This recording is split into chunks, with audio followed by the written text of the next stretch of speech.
uba hadaqaynaa inta ka qayb qaadatay inay noo suurtoodo inaanu quruxda iyo jaamacadda iyo cilmiga kasbanno intiina nool iyo intiina shaqaynaysa dadkii ku soo tabacay oo fara badan intii dhimatay Allah u naxariisto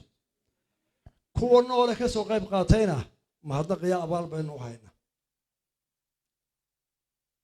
waxay la tahay Saleemaan oo maanta yiri shaqada waan ka tagayaa waan gaboobo waan daaray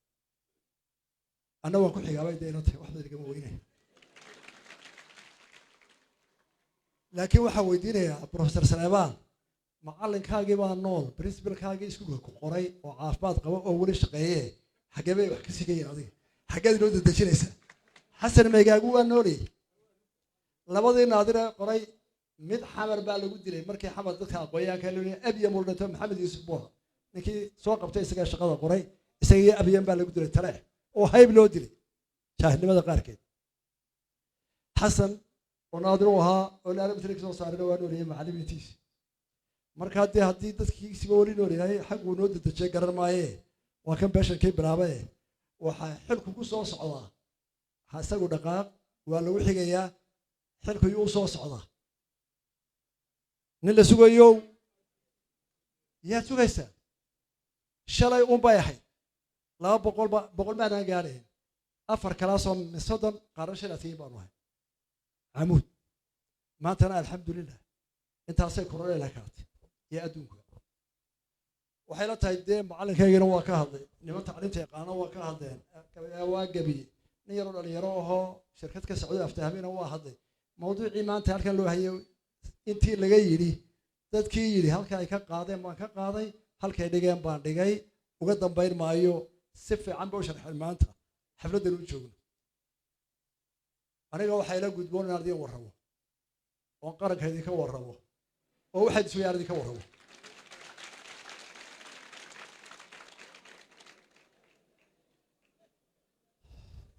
تضوي الله تنسى كور هل كوا حلو قبتي شروينا العشر كبورة أنتي نحقق كسوتشي ده وارد كمويه ما أنت قريب تبين سابرجا أو حلقة يابا إن أنا ده أدين كل سنين بدل كلنا أيضا قارن قارنا أنا قرن كريم حال الصحيح إن بدل هركان شوفتنا أنا وير واحد أنتي نول ما تفكران فأنا ويرتاهي وكل هو واحد ترى بتري كروه قدومي هذه قد إذا بوا عمود يورنا وكلا كم مقطع شركاس أو شن بلوت كل واحد فدي وحيسوتي سومال لا دون شركاسي وحلقة الرسالة أي حالة دي مركات شوبتي سوماليا هي سومالي لان واللي حكي مدوبي والدولة دي كدونتي محايل ويا الله هذين سومال لان هاي مرقتش وحكوا الريو دو السعودي شركة بوعو وقال له سوقاتي لورد ما وحكسي الرؤية مد بربراء ويسومال لان سو تبد ودبعتي جرتي أوجد إرجع قاركون الثاني dadka imanaya halkan waxay soo jibaaxayeen kuwa burca ka yimaada malaha ilaa 100 checkpoint oo ciidan degay kuwa hargeysa ka yimaadaana malaha 30 kuwa dila ka yimaadaana dhowr iyo 10 bay boor muusoo socodeen checkpoints ka yaala ilaa xaaladaha ayaa halkan waxa loo fadhiyay muddo dheer waxaan u maleynayaa jaamacadaha iyo iskuuladu inaanay si fiican u dhigin hawlihii halka ka dhacay oo aanay dhalinyaradu aad uga dheregsanayn mar khudbada meelaha odayaal oo ka akhriyaan mooyaane shirka dadka reer boorama culays ku lahaa bay qaadeen hoteelada waxa jiray oo qura hoteelka la harow meel cawaal bistaale iyo yarna waa laga rabo hodeel ma hayno waxa qolo la seexdo reer cawaal ka guura erga ka badan 1500 oo Soomaaliland akhyaarteedii siyaasi بروفيسور سلطان كان عصاده شيخ دليارو دغاليهان كورنيل شانان جبهد ايا سوغيبي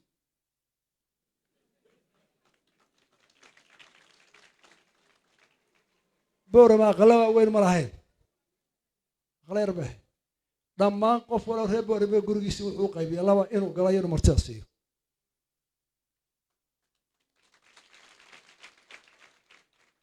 maxay boorma culayska u qaadaysa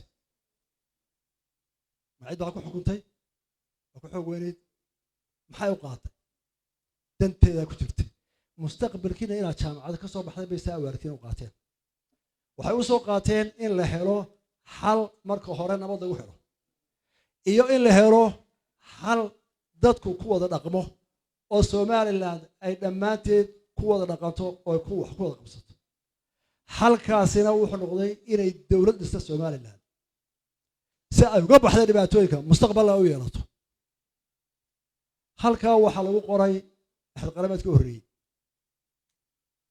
oo isku xidha dabarka isku xidhay Somaliland oo dhan oo markii dambana 2021kii ur bedelmay stoorka maanta aan isku xidhno oo taleedahay shirkaasi midhii u dhalay waxay noqotay nabad caama ha iska jiraan dhibaatooyin iyo dawlad Somaliland oo tii hore jirtay ee lagu dhisay burco oo markaa dhibaatooyin badan haysteen oo u jirtay awgeed in la jadiidiyo oo Somaliland intii ergaas ku raacday oo nin walba hebel idhaaba joogay bariga galbeed in la yiraahdo dawladda noocaasa oo saasa u sanad stoorkaale madaxweyne ku xigeen aqal kuurti aqal baarlamaan ayaynu dooranaynaa iyadoo shilin lahayn oo dawladda taageerin oo cid shirka malahan Talyaaniga waxa ay lacag keenay cid kale xukuumada international bilood iyad ba isku tashanaysi qurba joogeeda tijaarta markii waxay tijaareen ma jirin barigaas ayuun baa isu geysay dadku markay go'aan gaaraan ay aado ka talayaan ilaahay tirada waafajiyo sidaas oo kale wax dhista dawladdaas ay dhisteen waxa horeysay tiibur cali u soo dhisay oo Cabdiraxmaan Axmed Cali hay oo dhibaatooyin badan ku kulmeen duruufii jiray awgeed tii halkan ka sugaysana waxa loo dhiibay cigaal iyo Cabdiraxmaan Cali meel wacan bay wax geeyeen hay-adii bay noo dhiseen nabadii bay ilaahay wax ka qabteen hay-adii dawlad bay abuureen ciidamadii baa la mideeyay dhulkii la baneeyay meenadii baa la hal guro qaar loo doontay waxay soo gaarsiiyeen meel dastuurkiina jira axsaab in la furana la haweysto gobolladuna wada dhisan yihiin tii riyaal iyo Axmed Yuusuf ma ka dambeysay iyadoo markaa jaamacadu bilow yihiin aynu soo galayno reerkaygu wax dhaahdaan marka abaartu ku jirta ee sahanku u raadiyo wuxuu dhahdaa ortiya saxadina qayb soo galay iyadoo markaa dawladdu soo bilaabayso ayaa riyaaliya axbaasiyo soo baxsatay oo loo filayo inay laba nin oo waliba waayarnimo dawladda yihiin ilaahay inuu ku gargaaray caloodayna way keeneenoo ilaa doorashooyin dimuqraadiya oo adduunku ay naga yaabo oo cod iyo mida ayayna gaarsiiyeen iyaguna ilaa ridoodu ka soo qaadeen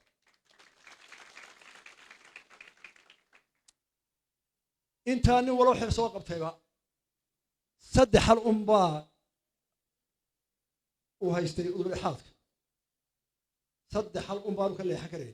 marka diinta islaamka la kale isaga ilaahay waxa ka dhacay koow inuu Soomaaliland isku hayo dadka Soomaaliyeed duruufaha soo maray ee kala caqliga ee kala qolada ee kala danta ee kala aragtida bari iyo galbeed iyo koonfur iyo bad iyo bari iyo buur waxa jooga iyo nin waloo caqli laba ka aqoonta inaad isku hayso oo dhib badan qofna qoyska ka fikir aftaada carruur kala dabeecadaas aad u haysaa afartaad marketing ka waran waana isku haysaa Soomaaliland duruufteeda nin walba taasaa dusha u saaran yaa kale dusha u saaran arrintaasi dadka la yiraahdo ahlul hil wal aql diintu qodadu ay dhahdaan koow yaa ka culimada laba yaa ka dadkii ummaddu dhigtay madax dhaqameedka saddex yaa ka aqoon-yahanka tacliinta bartay ee koow ka tii ku ina qoladina ma joogto ayuu xilkaasi la saaray madaxda qaranka waayo qofka waxa loo yiri xilkaas baa tahay aqoon-yahan baa tahay certificate baa lagu ictiraafay waxa weeye aqoon qaranka oo dhan baad gaadhay waad ka gudubtay qoyska waad ka gudubtay gobolka waad ka gudubtay qofnimada sultaan baa laga dhigay caaqil baa laga dhigay ummadda ku daba joogsatay xil baad qaaday kuwaagan iyo kuwa kale ee dan ka dhaxaysaba inaad si wada hayso oo aanad kala jarin kada tirada anagu reebay taasaa dhacaysa xilkii maduna qarankiis ku hayst ma ahaaga yar darbaaxay dagaal kuma korortid haddaydan caqliga ka heshin marka hogaamiyana noqon maysid sheekh ummadda wadana noqon maysid xil la qaadi maysid madaxweyne ilaa aabba ama waalid haddaanad diyaar u ahayn inaad qofka kaa soo horjeeda maskaxdiisa qanciso tii riyaale tii axmed siile ayaa ku xigtay halkii waddadii iyuun bay haysay soomaalida ictiraafka loo raadiyo mashruucyo ha loo dhiso dhaqaalo kor ha loo qaado waayo xil waxa weeye nabadii baa soo koraysay aqoontii baa soo koraysay markaa dowladuna waxay u bilaabantay inay u shaqayso adeegii bulshada markaa ay haleesho kolba tallaaba la qaaday ninkii iminka halkan ka hadlayay macallinka wuxuu yidhi cilmiga kolba mid baa dhinta kolba mid baa la soo qaadaa priority-ga mudnaanta qarankana kolba mid baa hadhayso mid baa la soo qaadanaya marka halkaa waxaa ka maqan markaa usilaaya bilaabi nabadii baa sii adkaysatay aqoontii baa korodhay muruqya yartay Soomaaliland ay cadawgeeda iska ilaaliso oo ilaalin karto gudaheed dibadba dabeetana waxa la bilaabay horumarintii yaana waan ugu nasiib badnaaday intaasoo nabadii iyo horumar gaadhaan soo gaaray halkii baan ka qabtay waxaan ku daray in la helo dowlad wanaag oo dowladda la cuno haddii kale way jabaysaa waa in la cunaa dowladda gudaheeda haddaa dowladda dhisto iyada la hagaajin waana mid hawl badan adigaa naftaada qoyska markaa tahay mar walba laba shakhsi baa tahay mar aabbaha baad u cadhoonaysaa intu ku canaanto markii yaraba cadhoon odayga waa cadhoonaya haddana waa qoyskii haddana waad haysaa qarankiina waa inaad taasaysaa wixii ka dhexeeyana markaa waa inaad ku ilaalisaa sida ugu dhow cadaalad ilaahun baa gaara laakiin inaad ku dadaasho dadka la baro inay wax wada leeyihiin oo mid yihiin oo u siman yihiin qaranka ay wada qaataan halkaasaynu maanta maraynaa ilaahayna wuu ina waafajiyey in badan aynu qaadno in badan way dhimantay inta dhimanna waxaan idiin sheegayaa dadkay sugaysaa waa idinka halkan ay ahayd shalay bay ahayd maxamed xaajiraan cigaalo prime minister oo xamarkeyd baa noogu yimid librariga Yurub halkiisa nolsubay salabaan waa joogay wuxuu noo akhriyay baritaan noqonaysaa madaxda dalka riya nala ahayd oo hor iyo nooleeya gaariga maanta anaga idinkeeda leh ogaada baritaa gaaraysaa xilka u diyaar garooba waxaan isku tashanay dhibaatada dadka la iska fahmi waayo mar ma la dhamayn karo waa bilow dowlad wanaag walaaltinimo qaranka wada ilaashado dowladda wada ilaaliya meel wacan bay inoo maraysaa oo ilaahay mahadiyahay ilaahay inuu nagu gargaaray go'aankii aynu burciyo ku qaadanay booramana maanta halkaasuu marayaa waxaana ka markhaatiya xaaladda maanta adduunka ka jirta ee geeska afrika ka jirta iyo Soomaaliland say tahay ayaa ka markhaatiya go'aanadii bariga odayaasheena qaateen iyo dadkii joogay idinkuna ka aqbasheen dhalinyaraday inuu sax ahaa oo inuu mahadinay oo inuu meel wacan marayno xafladda maanta iyo Soomaaliland maanta geeska afrika waxa ka dhacaya ka joogto ayaa markhaati ka ilaahay baana ku mahadnay maanta isu sheegi meena waxa geeska afrika dhacay dad Soomaali baan isku xigno waa Soomaali walaalna wanaagoodeenu jecelahay dhibaatada gaadha waa dhibaato walaalka gaadhay tii horena waynu wax xunahay inagoon itaalhayn oo dhaqaaleena aan cidina ictiraafin oo dowladda lacagna siinin oo inaan waxba lahayn markastoo ay ku timaado masiibada dabiiciis Soomaaliya dadkii jawhardhe kii bardweyne dheh mar walba mucaawino waan iska gooynaa inagoo eegayna waxaynu sunahay Soomaali meel joogtaba meel walba diyaar baan inuu ku caawino waxaanu u taakayno laakiin waxaanu leenahay talada wala kaleey Soomaaliya tana dhisantay haddaad adigu tan nala dhisi lahayd oo tan ku dadaal lahayd inay wanaagsanaato qaska ka dayn lahayd adigana waxay ku tar lahayd anaguna intan ka badan qaadi lahayd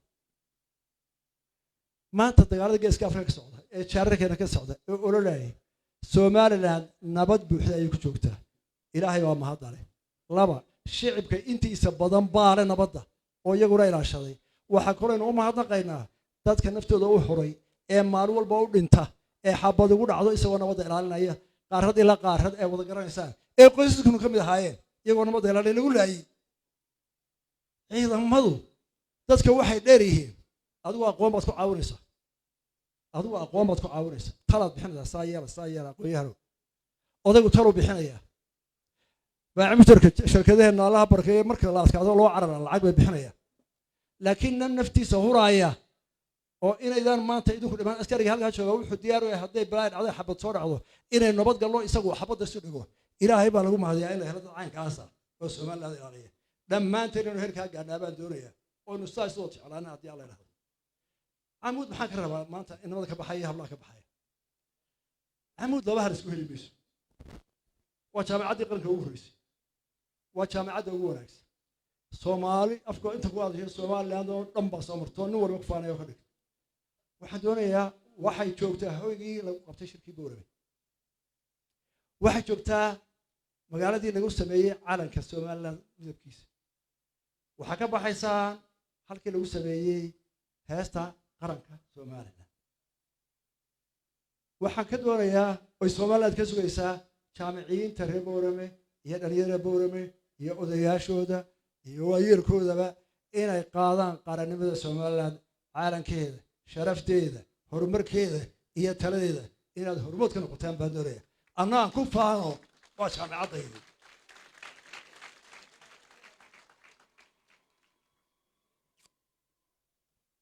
waxaanu ku soo gabagabeynayaa halkan maanta Soomaaliland waxay baahan tahay in aqoon lagu maamulo nabadii odayga caaqilka hayay ee labada qabiil ee geedka ahayd waa la dhaafay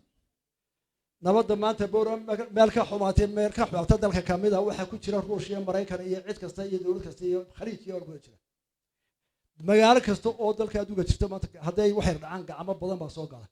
dadaan aqoon lahayn oo waxa gareyn kama dabaalan karo waxaan doonayaa jaamacadaha iyo ardayda inay koow ka noqdaan nabadda qaranka ee ilaaliyaan maadaama adduunka uu noqday meel la iswada gaaro oo la wada hadlayo dad aqoon baa nabadda hayn kara oo garanaya dalkooda waxa ku soo socday wuxuu yahay koow waxa la aynu dhaqana xoolo si loo dhaqayo waxay u baahan yihiin cilmi haddaan si cilmi loo dhaqay si waalidkeedu u dhaqmaayay ma soconayso roobkii wuu yaraaday abaartii way badatay haddaynaan fikirin ilaahay bini aadam idinka dhigay waqad karramnaa bani aadam khaliifatan fil ard kuwa aqoonta laanay fuulaysaa wali waajibaase idinka arrin hadlaya ayay kow ka tahay abaarta inaad ka hortagtaan baa la rabaa oo aynu u raadinaa sidee dalku biyo u helaa beeriyo xoolo u noolaadaan ama dadku cabo magaalooyinkooda way haraadan yihiin Boorame way haraadantay maano saddex aftigood ceel baynu qadaa ugu guraa caqli ma aha aqoon baa la rabaa yaa research sameynaya yaa hawshay soo jircinaya markuu aqooyahanku soo shiilo talada abaal baa lagu qaba dalka taas lagu wada aqooyahanku waa inuu ka baxaa foorarka hoose waan ogahay maanta intiina war qabta muxuu naga hadlayaa madaxweynuhu maanaga xagga shaqo tagto aan leenahay inaad shaqeeyo abuurtaan rabaa inaad biyo sahamsaan baan rabaa inaad xoolaha dhaqdaan baan rabaa inaad dalka baacmister iyo xisaabaad furtaan baan rabaa isaasaa la keenay inta ka horeysaba inta anaga bay keentay kaasaa maanta dadaalka uu yahay nabad baynu joognaa dababada bahreer ka baxaya waxaanu qaadanay haddaan dawladda nahay go'aana waxa ka soo ceeray inaan dhex ka noqon dhex عرب إثيوبيا الدولة كويسة إريتريا أنا وحنا الصوماليات نقول بقى عنا بدل بانو هنا نبض يا إسكاش ننا أنا قلت لك كل بس عنه ننا دجال نقول قسم ما يرمينا بروكس وور يا دجال يسوع ذيك هروي نودي له واتي أكوا بدت هره وإلى هذا الصوماليات دوني الأحمر السبد وين نبض كسرعتها أقوى كله ترى يسحب دجال هي بدت تسوي دبارة رسول تاسين وبلنا تاسين كله تركينا markhaatiga ugu dambeeya waxa weeye Soomaaliland maanta xaalka maraysa nabadda iyadoo waxa sidacayaan ayay Soomaaliland qabsatay doorasho kuwii doorashada ina baray ee Mareykan iyo Ingiriisiga ay nagu majirteen inagu bogaadeen cadaaladda nabadda iyo aqoonta ku dhacday waa waxa lagu mahadiyaa shicibkan uga mahadnaqaya xisbiyadan uga mahadnaqaya guddiga ka shaqeysan uga mahadnaqaya iyo cid kasta oo wax ugu tagtay waxa Ilaahay mahadiya إن الله عقدها كوب حدا فربضا وإن لا يريا يتاي خرج كاس وآدي نقول بدنا عليسها إن بقول كي بس بقول كي ولا بيس ديتن أي Somaliland بحسي ويا هاي عاشور تتكلم قاضي ولوك هيدي إن النسات هذا بنسوي تشنوي محير ما تقول بنشوفنا دولتي معارضة محافظ مكانه معارض كقيب وهي أقل كي برلمان كوهيا ميرهدي قارب وهيا دولتي تكره هيسا محيرنا هاي نوع معارض دولة وشقير سن أو شقير سن لقي ما قدومي أنا معارض بان هو أنا دولة كسور جسرية قارك قيبات كايسا والله تاوش مير كسور بحزب كره قارك كيبات قيب كسور كش حزب واد كتير isku xil baynu nahay sharciga dastuurkiiyo qarankaas ku dhaqmaysaa maxaynu yeelay talo wadaag mucaarad iyo muxaafida waataynu ku nabadgelinaa haddaynu saa kuwa dambana u qabanno waxay isula ogolaana haddii alla idhahdo idinkaa lidinka soo ayaa dayartiinan inaad waddadaa martaan oo idaan igaga noqon intii qoqoqubka ahayd aynu soo garayno inta lagu soo dhufannay waan ku dheereeyey aad iyo aad baa mahadsantihiin hambaliyo ifi aakhira wana wanaagsan baan idin rajeynayaa wasalaamu calaykum waraxmatullahi wabarakatu